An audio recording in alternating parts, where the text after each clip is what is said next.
So our next presenter is Dr. David M.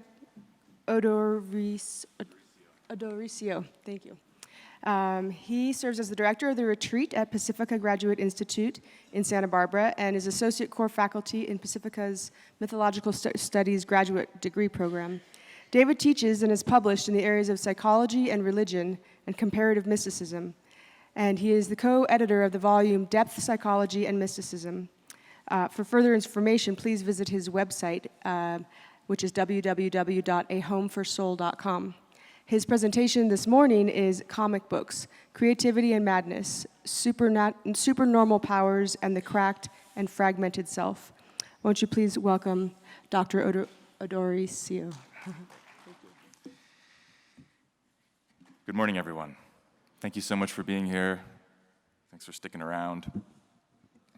A very, very heartfelt and warm thank you to Barry, Jacqueline, Denise, Anew, and all of the conference organizers. I know how challenging it is to put together an event of this size, and it's just been a wonderful, wonderful week, so thank you so much. Yeah.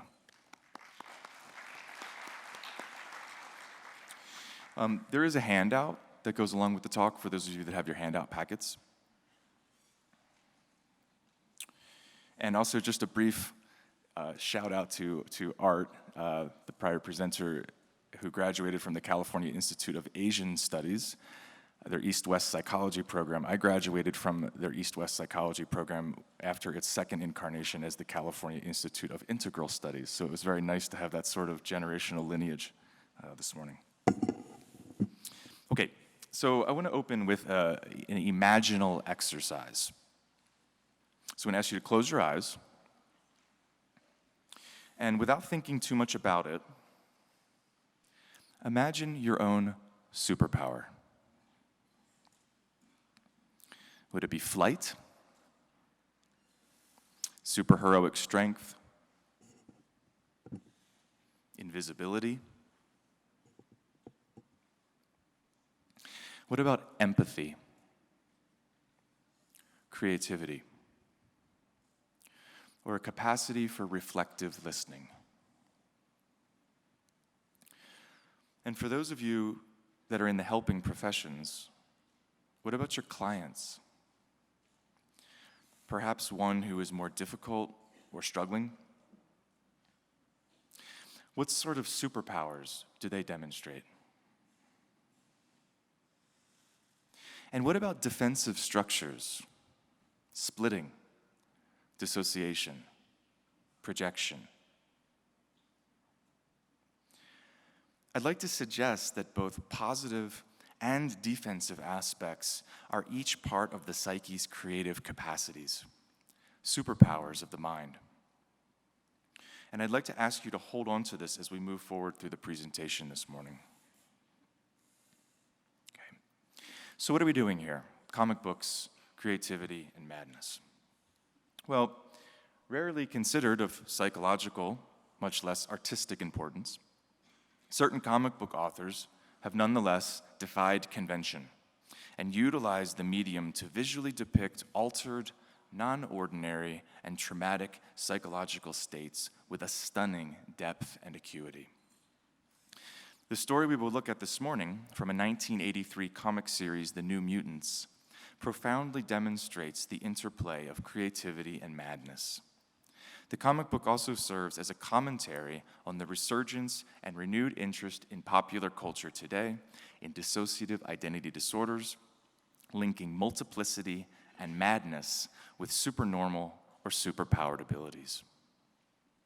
First, we will trace the history and appearance of multiple states of consciousness from their role in the development of scientific psychology to the later resurgence as MPD in the 1980s, and the further evolution into dissociative identity disorder in the 90s. This historical genealogy serves as the theoretical basis to examine both the madness of the main character in the New Mutants comic book, as well as the creative and profound therapeutic healing that he undergoes. In doing so, we will question the nature of pathological versus non-pathological dissociation, look at how extreme states of psychological fragmentation can be visualized, and take up anew William James's century-old question regarding the possibilities of supernormal powers and their relationship to the cracked and fragmented self. So please join me on this occult adventure into the supernormal and superpowered fringes of the imagination. Now, I would like to begin this study of multiplicity with the mid-19th century movement of spiritualism. These are the unlikely origins of our story. The religious movement known as spiritualism is typically traced by historians to 1848 in Hydesville, New York, when two young sisters, Kate and Margaret Fox, attempted to communicate with a poltergeist visiting their home. Using a version of Morse code that they called alphabet raps, 1 for A, 2 for B, and so on, the girls were able to communicate with their ghost and question him about the circumstances of his death. Kate and Margaret's older sister, Leah, began arranging public displays of their newfound abilities, and a veritable new American religious movement was born. Now, the sociocultural context, spiritualism can be interpreted as a kind of popular form of grief counseling. Think about the context of the times: the Civil War, high infant mortality rates, which sent grieving family members to seances to learn the fates of their departed. Additionally, with waning interest in mainstream Christianity, spiritualism becomes a form of post-Christian Protestantism, which is more in touch with the very human needs of the community at that time. Now, what is fascinating is the extent and rapidity in which spiritualism spreads transcontinentally, particularly to England and France, commingling with theosophy and the rapidly emerging European fascination with all things exotic and mystical. The emphasis very early on was on multiplicity. There is an ordinary waking self, and then the other, the secondary or the subliminal selves with extraordinary knowledge and abilities. A secret self that only emerges under certain conditions or circumstances, such as trance states, automatisms or automatic writing, sleep states, somnambulism, seances, mediumship. This was the beginnings of theorizing the unconscious as a secondary, multiple, or alternate personality or selves. For a visual example, table turning, which was one of the more famous intended or anticipated outcomes of a seance. The planchette, the precursor to the Ouija board. And here's a cartoon of a man engaged in automatic writing. You can see that he's channeling angels and demons, light and dark aspects or projections of the psyche. These ways of channeling or communicating with what was quickly becoming seen as the occult unconscious. Now, there's a concurrent and a parallel movement to the rise of spiritualism that can be seen as a kind of a theoretical response. A new science was emerging as well, the discipline of scientific psychology, which began using the tools and methods of modern science to attempt to explain and experiment with mediums and all sorts of paranormal phenomena. Spiritualism becomes the petri dish for theorizing the idea of a dynamic unconscious. Two of the more prominent voices. The first is the classicist and key member of the British Society for Psychical Research, Frederic Myers, and American philosopher and psychologist William James. Building off of James's concept of a stream of consciousness, Myers writes that the stream of consciousness in which we habitually live is not the only consciousness which exists. Our habitual consciousness may consist of a mere selection from a multitude of thoughts and sensations. I accord no primacy to my ordinary waking self, except that among my potential selves, this one has shown itself fittest to meet the needs of a common life. In other words, we have on one hand the socially constructed ego, the persona that we're taught and adapted to our common life, and then on the other hand, the possibilities of what William James called the more, the transpersonal dimensions of the self. Now, William James, building off of Myers' concept of the subliminal, which was a precursor to our idea of the unconscious, this is what William James says. We all have potentially a subliminal self, which may make at any time eruption into our ordinary lives. In its lowest phases, it is only the depository of our forgotten memories, right? So that's a precursor of the Freudian concept of the unconscious. But in its highest states, we don't know what it is at all. And this is what I love so much about William James, is his openness. Rather than try to theorize or make religious claims, he calls it the more, right? What contemporary transpersonal psychologists refer to as the self. Now, these other two very rich quotes from James, which really just underscore Myers' observations, right? Our normal waking consciousness is but one aspect of who we are, while underneath or behind it are potential forms of consciousness. Right? And then James states, how to regard them is the question. So opening up into the mystery, right, of what Maslow would call the greater potential or the higher potentials of human nature, the further reaches of human nature. And then the quote from which I draw the title of the presentation, this is from James's 1896 Low Lectures. If there are devils, right, so if there is a demonic or a daimonic, if there are supernormal powers, it is through the cracked and the fragmented self that they enter. So there's a connection here between altered states of consciousness, multiplicity, and trauma.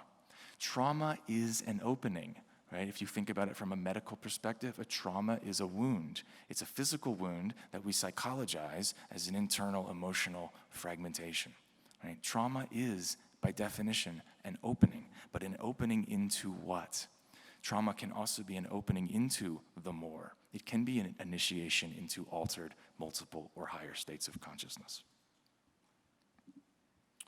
Now, of course, Myers and James were not the only psychological theorists working with mediums and multiplicity. Far from it. Here are three of the more famous examples of multiples and their psychologists. The first here is the Boston-based psychiatrist Morton Prince, whose dissociation of a personality was one of the earliest theories of complex multiple personality. The second example, Theodore Flournoy, here pictured with Helene Smith, who was a multiple and trance medium whose astral travels and past life memories were documented in his From India to the Planet Mars, which some of you may know. Here we have a painting that was done by Helene Smith on the bottom right, yes, you're right, of a Martian landscape that she encountered in one of her imaginal reveries. And of course, C.G. Jung, whose cousin, a trance medium, Helene Priestwerk, was the subject of his 1903 dissertation on the psychopathology of so-called occult phenomenon, and the data and the conclusions which Jung drew, ethically or not, from his own family seances. Now, of course, this brings up the feminist critique of both the psychical research tradition and its tenuous and gendered intersections with the history of spiritualism. Right? Every medium had typically a male theorist that was theorizing her experiences. Okay? First, I do want to underscore that this historical emergence and confluence of science and spiritualism is really what some of you probably know the 800-page volume by Henry Ellenberger that he calls the discovery of the unconscious. Right? It was this meeting, this unholy union of science and spiritualism that really led to the theorization of the idea of an unconscious. The feminist critique, though, is that the descriptions of the unconscious tended to sound a lot like stereotypical descriptions of late 19th, early 20th century women. That the unconscious was pliable, malleable, multiple, hysterical. Right? So the descriptions of the unconscious can be seen retroactively as a sort of cultural projection by the male majority, the same men who were the theorists, academics, and clinicians of their time. However, there's also a converse movement. Right? Women used their marginal position as multiples and mediums and hysterics to empower themselves.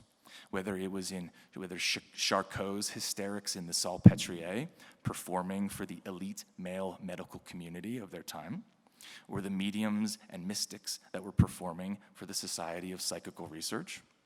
These women that were endowed with occult, supernatural, and mystical abilities were using their position to alter their status from the fringes to centers of power.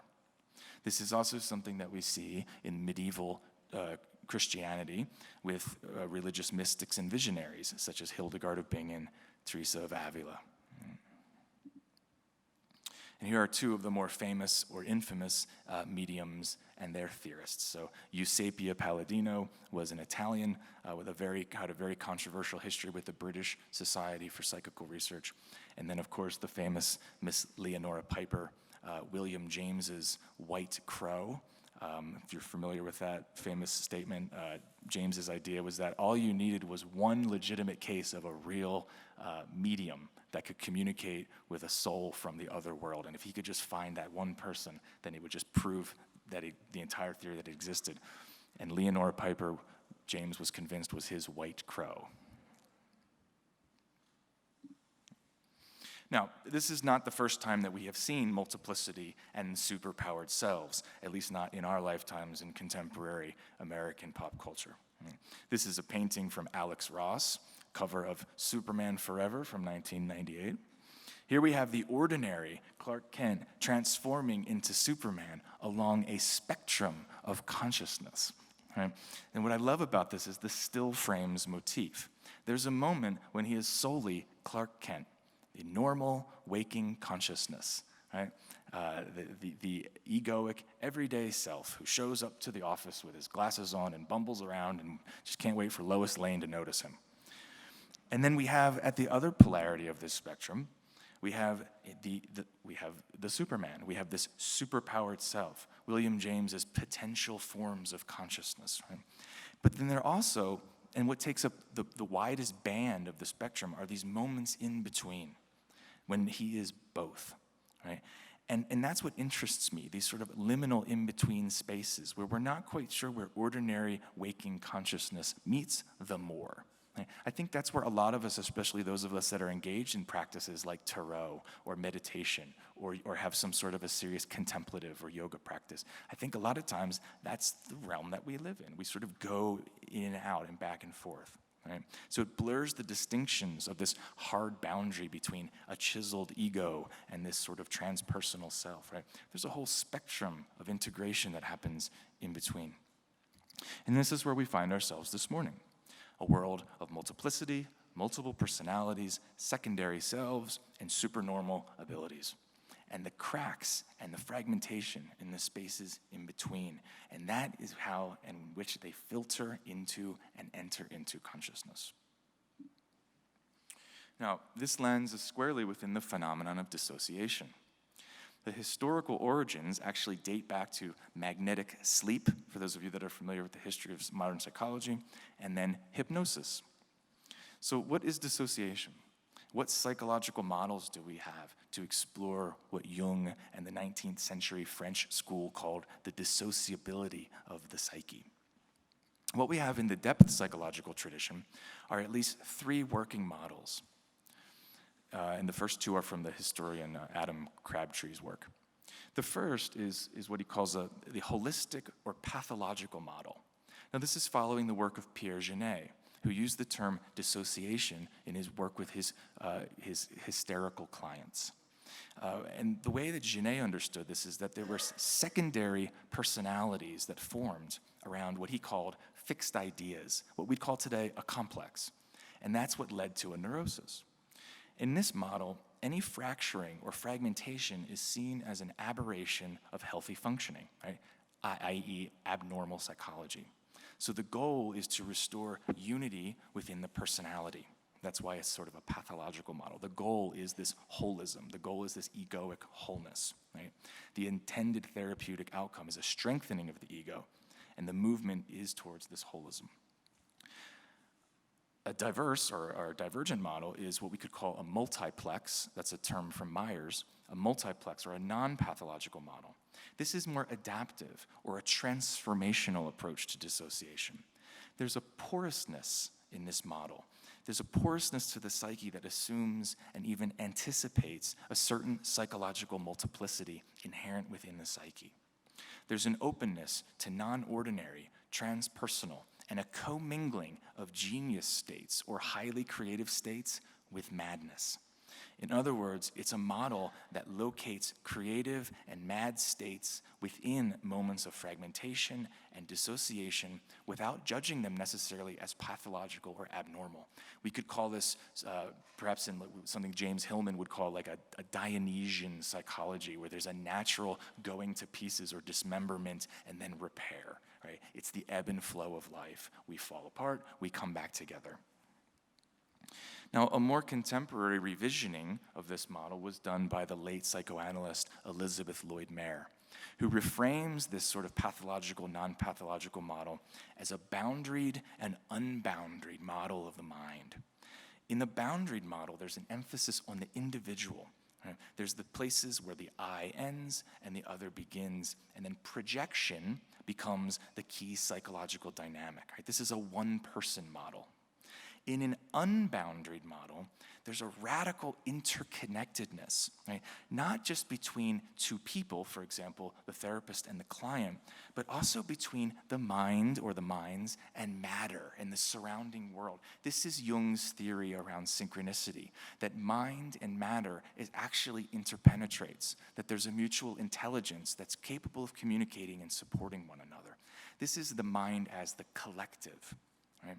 I bring this up because this is what we're seeing today, is a resurgence of interest in these unboundaried models of mind. Right? The James Myers hypothesis, the subliminal, the transmarginal self, it's making a return not only in psychoanalytic literature, but also in the comparative study of religion and consciousness studies.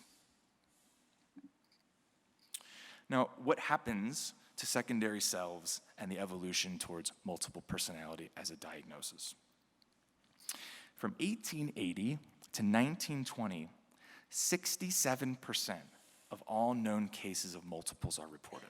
Okay? That's a lot of cases from a long time ago. Then from 1922 to 1972, there's less than 50. Okay? How does this happen? Right? It's a cultural question.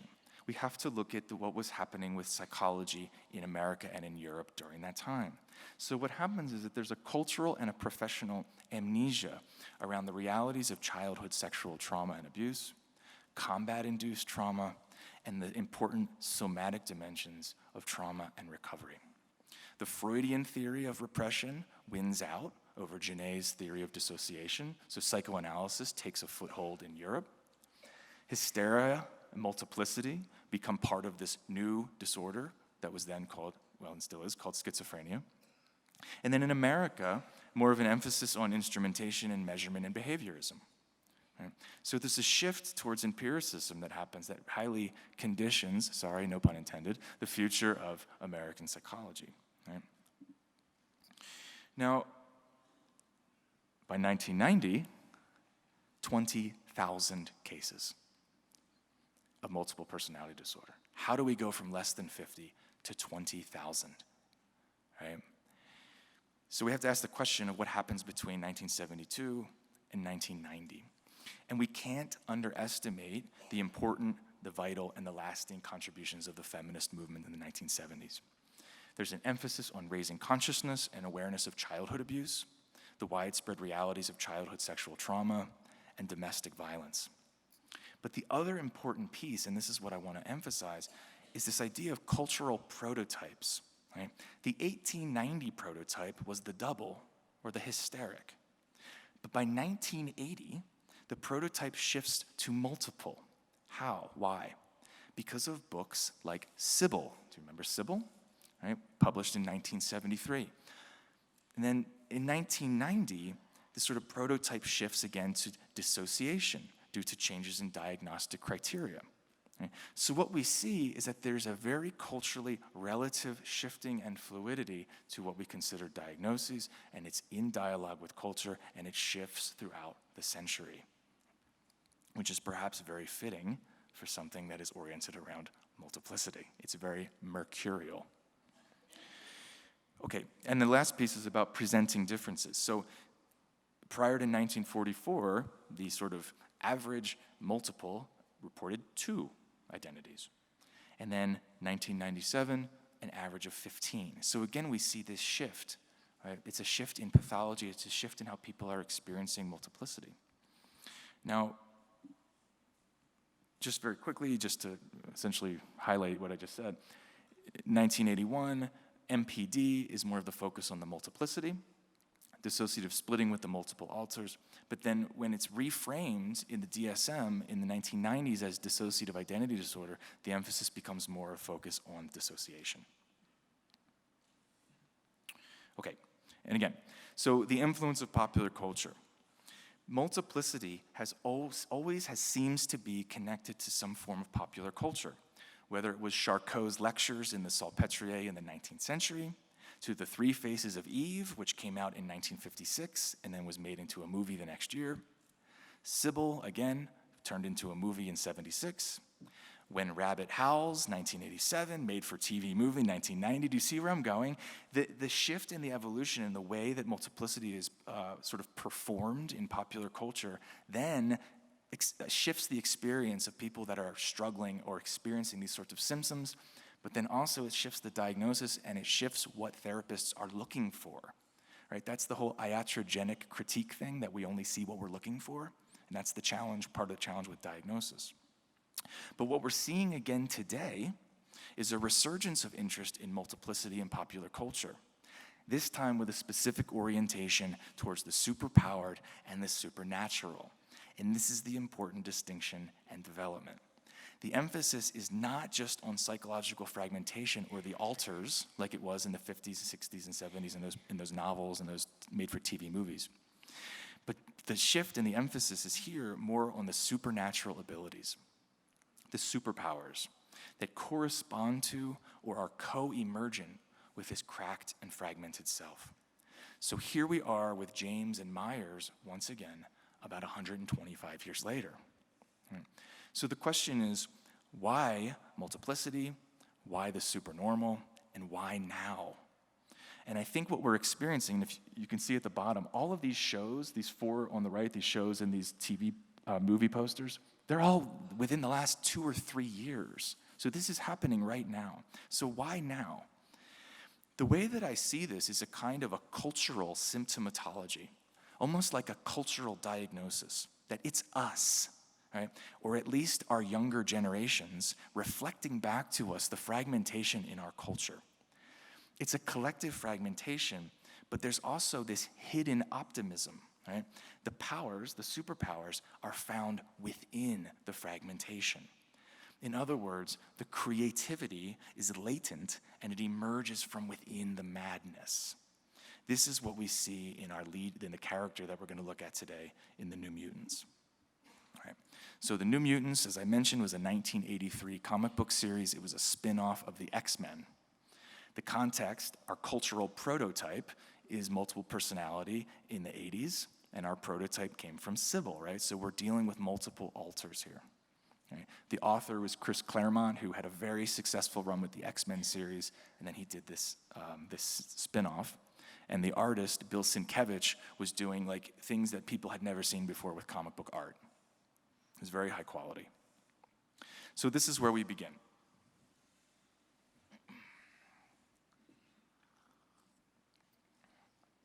And if you can read the text, you can see that it says there's 3 of us in here. So this is our main character, our protagonist. His name is David Haller.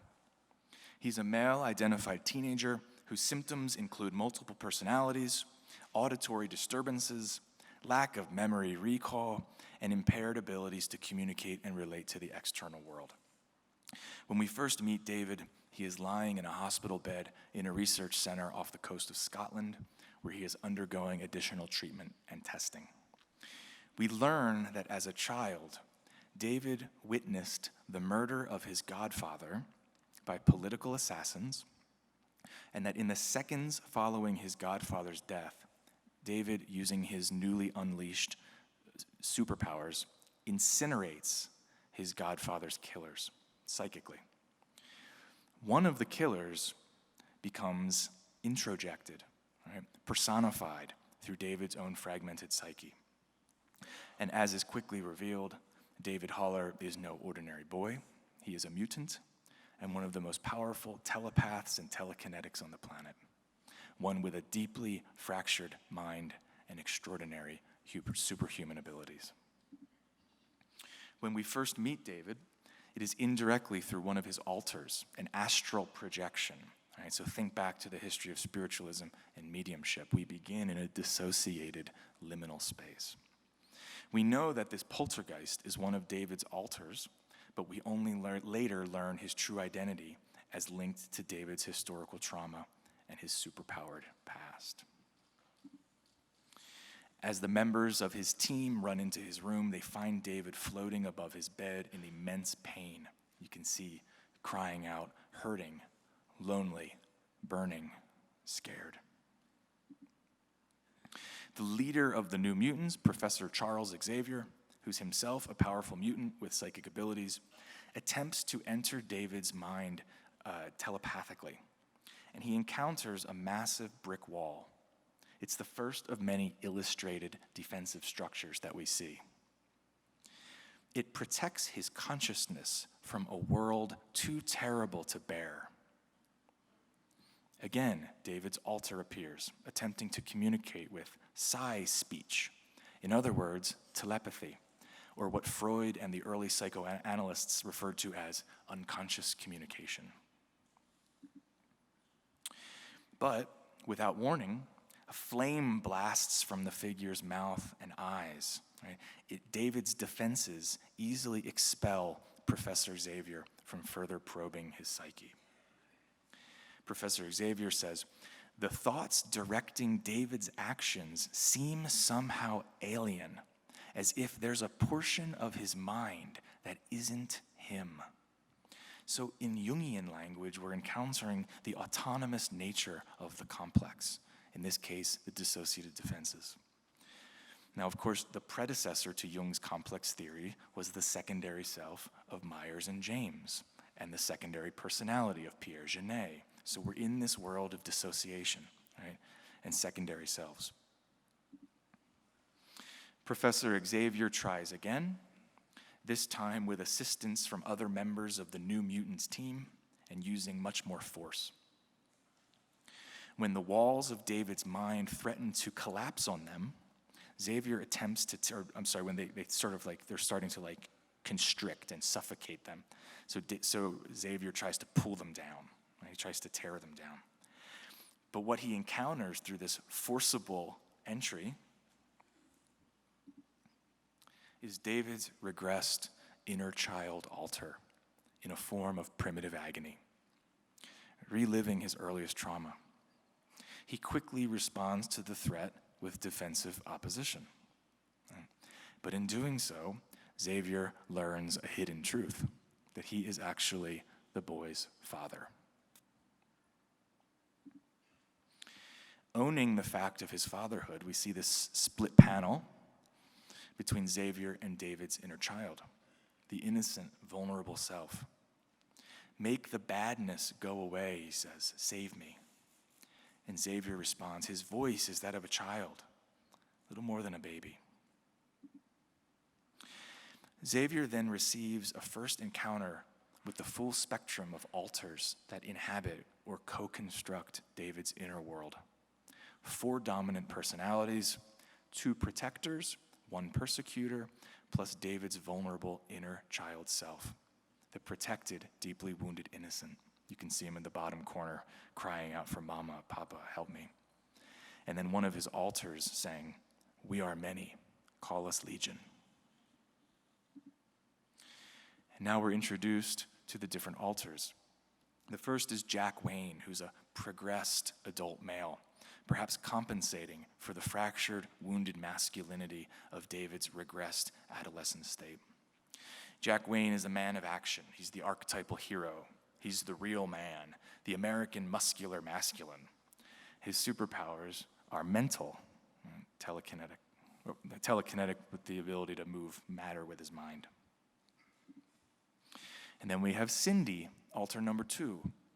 She's a pyrotechnic, David's protective and destructive inner feminine, a ballistic female alter. She uses fire and explosion to neutralize threat. How similar to our own defended selves, or perhaps the defensive maneuverings of our own patients. And then finally, we meet Jamel Karami, the Arab youth from the opening segment. He's the telepath. He's a persecutory figure, one holding David's inner world captive, or so we are told. Highly armored, defended, he resides in a black, protected, orb-like structure, a bubble that symbolizes the most vulnerable and guarded aspect of David's psyche, the shadow world that exists to both protect and defend David's fragile, regressed, and deeply traumatized inner child. It is this bombed-out cityscape that comes to represent David's mind, an annihilated psychic cornucopia of fragmented, traumatized images, an incoherent narrative of compiled psychic defenses, images of Paris and Beirut, a child's crazy quilt synthesis, one set of images from David's memories, the other from the young Arabs, supernal beauty scarred by total war. These are the archaic defenses of self, the primitive defenses that we read about in the psychoanalytic literature. Professor Xavier reflects, how can any consciousness, any soul endure such torment and remain sane? And if insane, how then can even I heal him? This is a question that perhaps many of you have asked in the course of your professional histories. Xavier and his team attempt to reach the black orb, David's own fortress-like self. But what do they find inside? The kid's essence, whatever's left of his true personality. So think about Winnicott's idea of the true self, right? Only highly guarded and defended. We learn that the alter, Jamel, keeps the kid prisoner inside and uses the weaponry to keep the other alters away. The Arab gives him nightmares, and the boy brings them to life. So there's a protector-persecutor function that we will return to later. But first, they need to reach the dome. And here are some of the defensive psychological assaults that they face. A tank and cannon fire, attacks from above, spikes growing out of a mountain. Right? So how do psychological defenses appear symbolically in the images, artwork, and dreams of your patients? How do we visualize the almost superheroic and highly creative defensive structures of the mind? Right? This is an illustrated chaos at the intersection of creativity and madness. Inside the dome, they find the seat of David's consciousness. Professor Xavier encounters David's fragmented memories as an incoherent narrative. There's nothing to piece together his identity or his past. Xavier states, his memories, his awareness as David Haller of the outside world ended when he was traumatized. So there's a severe developmental interruption at the moment of trauma, which speaks to the neurobiological and developmental dimensions of the trauma and dissociation.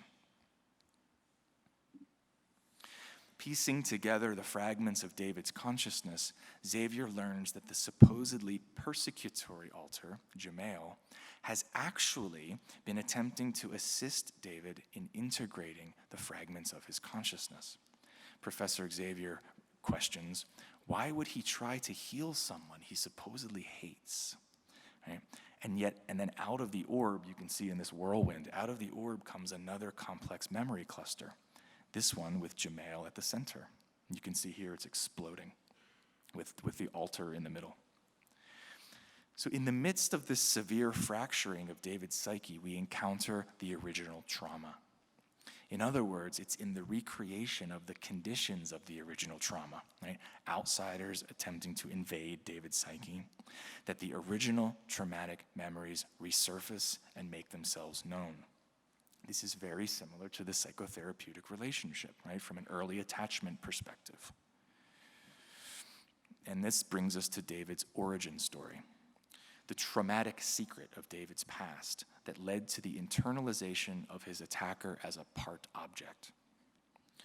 David's mother is an Israeli ambassador. They are attacked by Arab, we can assume Palestinian, political assassins.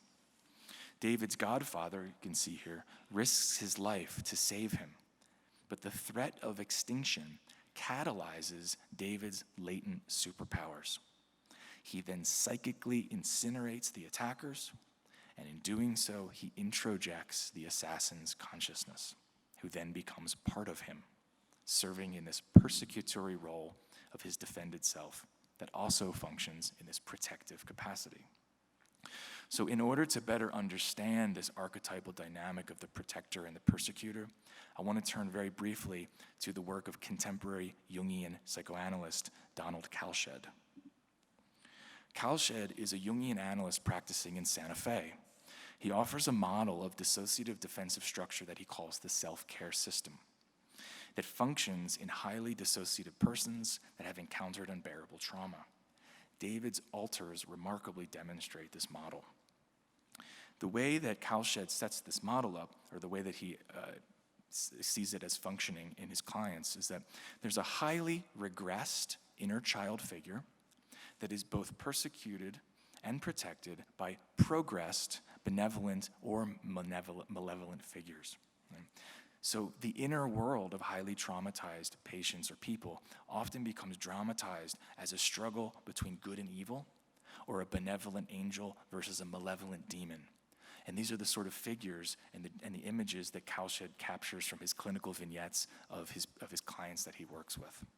Right? So the self-care system is a mytho-poetic model that symbolizes these sort of primitive defenses that manifest symbolically in dreams, images, art, literature, fairy tales, films, and in this case, comic books. Kalsched asks an important question. Are these primitive defenses, which so diabolically persecute and protect, are they able to be educated? Are they educable? In other words, is healing possible, or are highly traumatized people trapped in this inner world, this persecutory dynamic? In his first book, The Inner World of Trauma, Kalsched says no, that they're not. Right? The best you can do is work with them.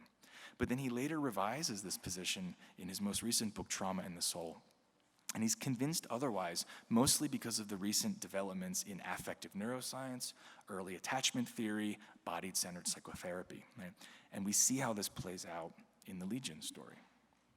Before we return to that, this is the image that Kalsched uses most often to symbolize the self-care system, right, to illustrate it. This is an image from William Blake, The Good and the Evil Angels.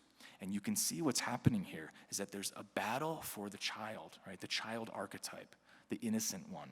There's a battle going on between the good angel and what Blake calls the evil angel. And if you look at the evil angel, you can see that he's almost himself in a dissociative trance state. He's blind, right? And he's chained. Now, it makes a rich metaphor this is Kalsched. It makes a rich metaphor for dissociative defenses, right? In this very real battle for the soul of the inner child. Now, to return back to the narrative, it turns out that Jamail is actually attempting to heal David's fragmented psyche. Right, this is what he says. Years of work and effort separating the images and elements of myself from David's, repairing the damage. Remember, he's inside David's consciousness, so he's trying to help David separate himself out from David, right? And isn't this so much the task of psychotherapy? This separating out? This distillation of one's own consciousness or individuality from the multitude of internalized others? And there's a voice of surprise from David's mother. You were trying to heal my son? Right? So the persecutor turns out to be the protector. And then the question, why did it take you so long to learn English? This is very interesting. But this speaks to the idea of, can these inner figures, if you're working symbolically and mytho-poetically, can they be educated? This sort of Arab-speaking alter becomes educated to be able to speak and learn English, which I think is very symbolic of his way to then relate, right? To be related, to become relational to David and to these other figures. Right? So there is an attempted integration of alters through a very tenuous collaboration among them. trying to get them to work together to continue to sort through the fragments of David's consciousness and to repair these damaged memory shards. And you can see the alters fighting among themselves and arguing with one of the New Mutants team members. This is like a sort of form of like internal family systems happening here. And then in the conclusion, the healing that does come in David's outside world, it is also highly relational, and it comes in the form of David's reunion with his father. Remember, this is one of the things that Professor Xavier learns. He did not know that David was his father. David did not know who his father was. But there's still this very tenuous relationship among the alters, right? And it breaks down. There is no final integration here. So when David finally is introduced to his father in the outside world, as opposed to his inner world that we've been traveling through, you can see that each altar takes its turn in greeting him, right? So first we have Jack, then we have Cindy, then we have Jamail. The alters are unwilling to cooperate or integrate, right? So David has to live with his multiplicity. But it's still a profound reunion that touches his core wounds around David's abandonment and here his reunion with his father. And in conclusion, what I love about the ending of this story is its humanity and also its reality. Okay? Oftentimes, as you all know, in psychotherapy, there is no final integration, or in life. And there's no reconciliation or complete healing of multiples or of the opposites. And what I draw from this, and what I want to conclude with today, is that if we read David's story as our current cultural narrative, right, or our current political narrative, fragmentation and healing might be a long way off. And yet, it is precisely from out of our shared fragmentation, individually and collectively, that our superpowers are catalyzed. There is wisdom in William James's now 123-year-old words that if there are supernormal powers, it is through the cracked and fragmented self that they enter. James was speaking in the context of the darker, more daimonic aspects of the psyche, our madness. And if we follow James and Myers, we find that our creativity, our empathy, our hope, and even our healing come through the cracked and fragmented aspects of ourselves, our patience, and our very world. There is strength in numbers. Thank you.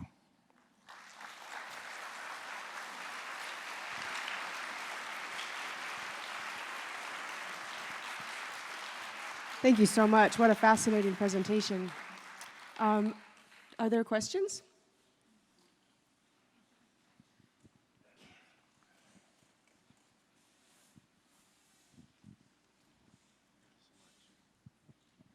Thank you for your talk. I really enjoyed it. I'm not as familiar with comic book culture, other than when I was a small child, and I would get the ripped-off covers for 5 cents at the local store. But I know there's been a resurgence of it in talking with young people. And as I was listening to you, I was very much appreciating the historical aspect of it and how you traced it. One of the things that immediately popped into my head was how Joseph Campbell did sort of who's been mentioned several times through the conference, did a wonderful integration of Jungian thinking, or try to integrate psychology with a better understanding of mythology through different cultures, cross-culture. One of the things that popped into my head when you were doing that was I was wondering, has there been a cross-cultural study of trauma and how it's integrated in a healthy way in a culture?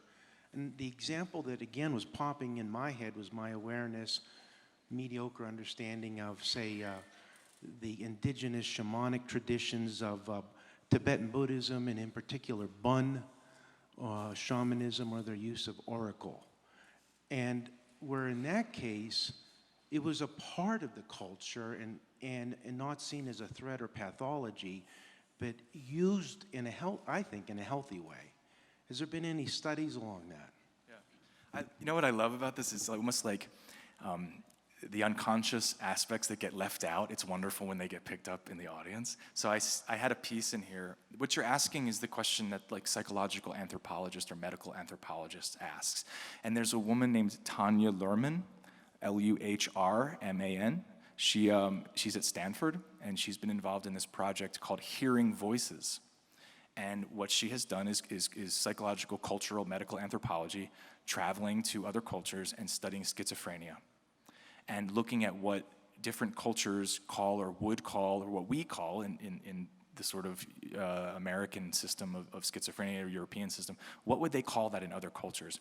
And that has led her directly to exactly what you're talking about, studying indigenous shamanic traditions, for example. Her latest book was on evangelical Christianity. What does it mean when people claim to hear voices? And when is it pathological? When is it non-pathological? When is it a voice from what we would call God or a higher power or the self?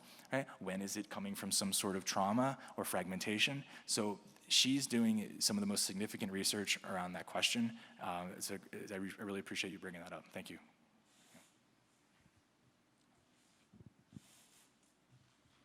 Fantastic presentation. Could you say something about where recovered memories, repressed memories fit into the picture?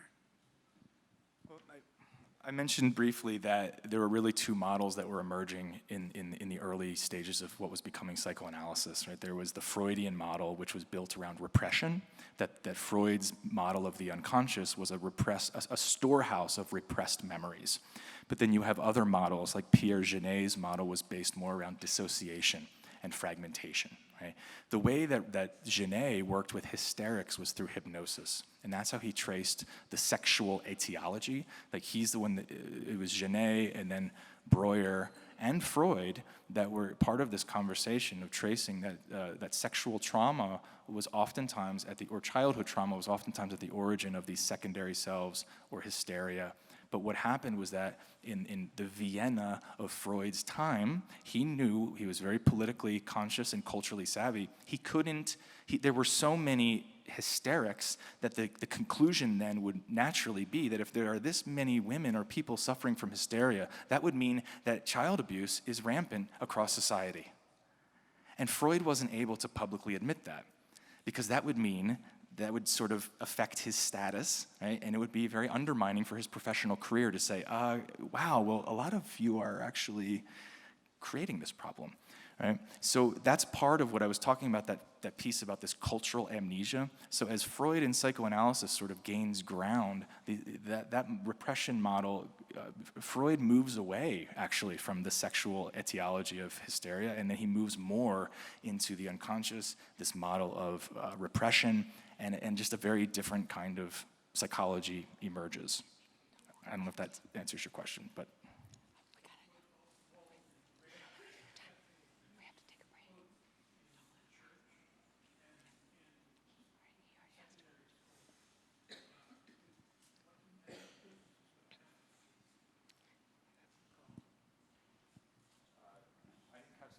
If you could just clarify your question, and then we need to wrap up so we can take a break.